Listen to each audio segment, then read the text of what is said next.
Hey there, welcome to Perkstream for June 22nd, 2022. Do you want to see?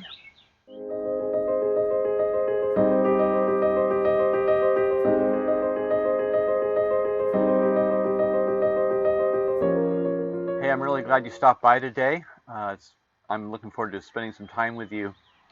I hope that you feel like you've been getting something from our little series here called That Hunger in Your Heart.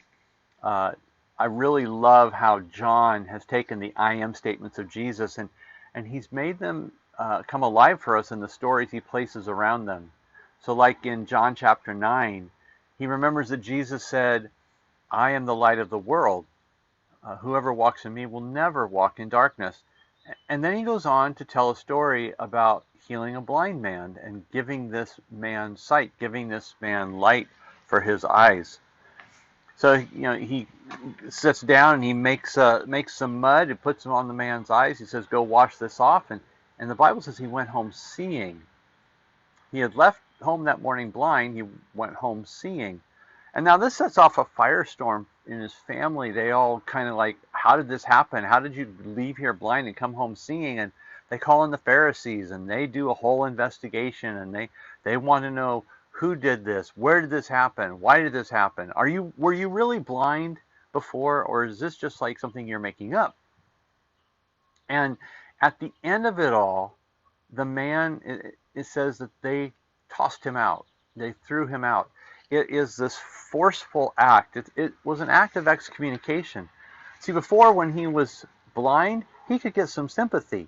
He actually, even though he wasn't accepted totally, he at least had people helping him out. Now that he can see, everybody's questioning everything about him. Well, we're living in days when people say they can see. Uh, they're sure that they see things the way that they really are. And sometimes we might be sitting back going, I'm not sure that I know how to see correctly. What's happening? The Pharisees who flocked around Jesus, they were sure they could see. They were sure that Jesus was a trickster. He was a fake. He was a blasphemer. He really didn't know God. And they couldn't explain anything he did, but they were pretty sure that he was not legit. Well, it's good to have light to see what is true, and Jesus promises to be light for us. He promises that he is truly the light of the world. And what does Jesus want to show us that we might ignore if we didn't have his light? Well, for the Pharisees, they thought they had it together, but as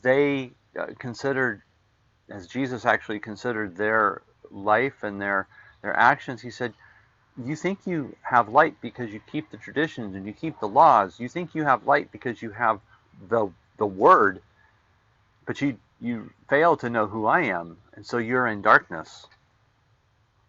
I believe there's an aspect to our own lives that would kind of measure, are we seeing clearly, are we seeing truly, or are we actually seeing things a little askew or dimly?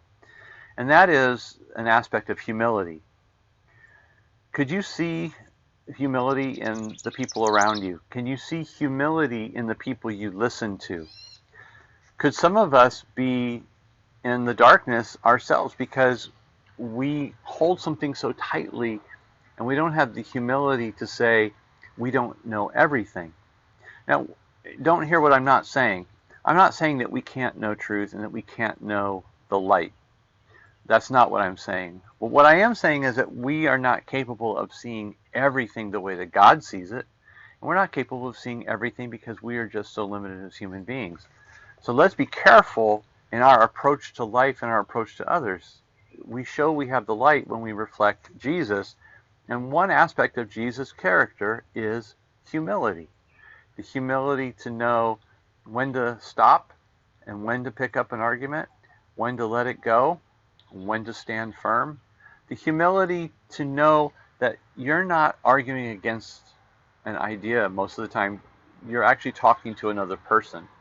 So it's important that we exhibit the humility that Jesus showed.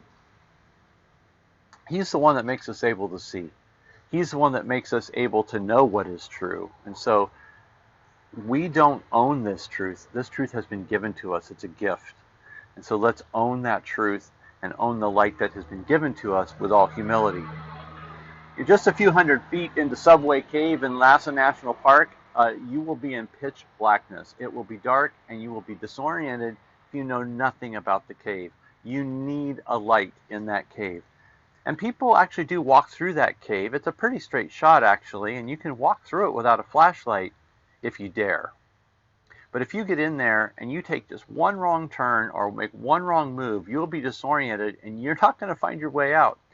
And it's a good thing then that the rangers go through every once in a while and make sure that there's nobody hiding in a lost place because they made the wrong turn without a flashlight, and of course they didn't take one in with them.